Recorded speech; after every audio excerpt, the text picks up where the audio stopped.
माँ शक्तिपीठ के 51 शक्तिपीठों से संस्था जो हर वर्ष ज्योत लेकर आती है, इस पर भी आज ग्राहम बाजार के कनक लता पथ मुन्नाभाई कटवाल के घर पहुंची है।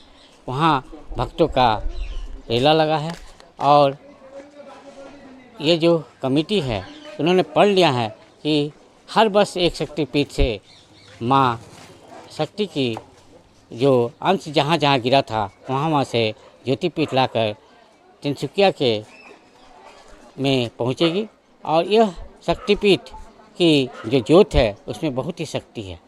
कहा जाता है कि शक्तिपीठ की जो दर्शन कर ले उसके सारे दुख हट जाते हैं। इसी तरह यह शक्तिपीठ आप देख रहे हैं कि यह नेपाल से माँ गोश्री देवी की ज्योत यात्रा निकली है और यहाँ डिब्रूगढ़ में 7 दिनों की यात्रा करके यह पहुँची है और यह माकुंड के पहुँचेगी, जहाँ 9 दिनों तक माँ शक्ति की पूजा की जाएगी। विभिन्न तरह के कार्यक्रम किए जाएंगे और यह कार्यक्रम निरंतर चलता रहेगा, ऐसा उन्होंने बताया है। मैं इस शक्तिपीठ से लाए हुए हमारे जो हज़ारों फीट ऊंचे बर्फ़ के पहाड़ों से लेकर आए हैं, उनसे मैं कुछ बातें करना चाहूँगा कि किस तरह से उन्होंने प्रण किया है और किस तरह से माँ शक्ति की आराधना पूजा करते हुए यहाँ पहुँचे हैं। ये हम लोग को महापरिवार का जो संकल्प है कि 51 शक्तिपीठ को लाने का, और ये हम लोग को 9 नंबर शक्तिपीठ हो गया। इससे पहले श्रीलंका से लेके आए थे हमने 2025 में, और इस बार 26 को माँ गुगेश्वरी माता का जहाँ घुटना गिरा था, और ये काठमांडू में है, पशुपतिनाथ से मंदिर से 500 मीटर की दूरी में, वहाँ से हम लोग इनको लेके आए। 7 दिन के हम लोग का टूर थे जाने आने की। जो पहाड़ की हिल एरिया जो है वो काफ़ी ऊंची पहाड़ पे है, जो काठमांडू, जो आपकी कम से कम भी 1000-2000 के आसपास फीट की ऊंचाई में माँ बैठी हुई है। वहाँ से हम लोग माँ को लेके आए और यहाँ लेके आने के माकुम चीनापट्टी जो हम लोग काली मंदिर है, वहाँ हर साल गंगा दशहरा के समय में इनकी नवरात्रि की पूजा होता है, जो इस बार होगा 17 तारीख से लेके 25 तारीख तक, और 26 तारीख को जो है इनका विदाई का रस्म होगा। अच्छा, क्या क्या कार्यक्रम होगा इस पूरे कार्यक्रम? जी, पहले तो हम 17 तारीख से हमारा सुबह कलश बैठेगा और ये हमारा सुबह और शाम को पाठ होता है, आरती होता है, और इसमें हमारे जितने भी मेंबर्स हैं उनमें से लगभग सारे मेंबर्स 9 दिन का फल उपवास रखते हैं, सिर्फ फल खा के सिर्फ उपवास रखते हैं, और ये 9 दिनों तक चलेगा। उसके बाद अष्टमी के दिन जो 8वें दिन होता है, उस दिन हमारा सवा मनी का भोग लगता है। फिर नवरात्रि को और सवा मनी के भोग के साथ हमारा हवन भी होता है, और फिर प्लस जो नवरात्रि के दिन है उस दिन हमारी कुंवारी पूजा होती है। और जो हमारे यहाँ जो कुंवारी पूजा है वो एक अलग तरीके से होती है। ये नहीं कि हम बुलाए से बिठाए, हम उनको बच्चे की तरह नहीं ट्रीट करते, हम उन्हें माँ की तरह ट्रीट करते हैं।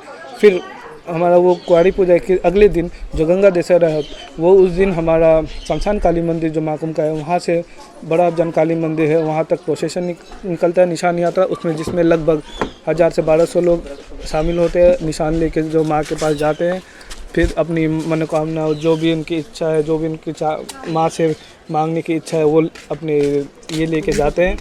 और फिर हम वापस आके शाम को हमारे जो माँ आदि शक्ति काली मंदिर है, वहाँ पे काली जी का पूजा होता है। उसके अगले दिन हमारा दोपहर में भंडारा, दोपहर से शाम तक भंडारा होता है। फिर शाम को माँ की विदाई की जो रस्में हैं उसे विधि पूर्वक हम माँ को विदाई करते हैं। फिर विदाई के बाद हमारा एक कीर्तन होता है, कीर्तन में उसके बाद ये कीर्तन जो है वो आखिरी प्रोग्राम है, और इसके बाद हमारा ये जो पूजा है वो संपन्न होता है। ज्योत आप लोग कहाँ रखते हैं? वो ज्योत वो जब तक जलता है, अभी तो हम पूरा इसमें 24 घंटे निगरानी रखते हैं अपने कि ये ज्योत बुझे ना, इसका दीप हम उठाए, हमें जो है उसे करना पड़ता है। फिर ये खुद ही बुझ जाता है, 1-2 दिन के बाद वो खुद ही बुझ जाएगा।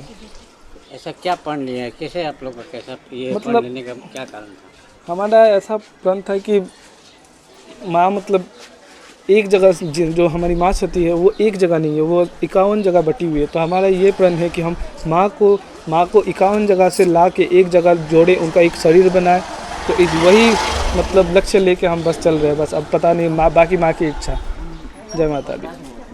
ये आप देख रहे हैं यह शक्तिपीठ नेपाल से लेकर आए हैं, यहाँ माँ के घुटना गिरा था और इसकी आस्था में यहाँ ग्राम बाजार के वासी हैं, अन्य जगहों के भी लोग आकर पूजा कर रहे हैं और अब माँ से आशीर्वाद ले रहे हैं।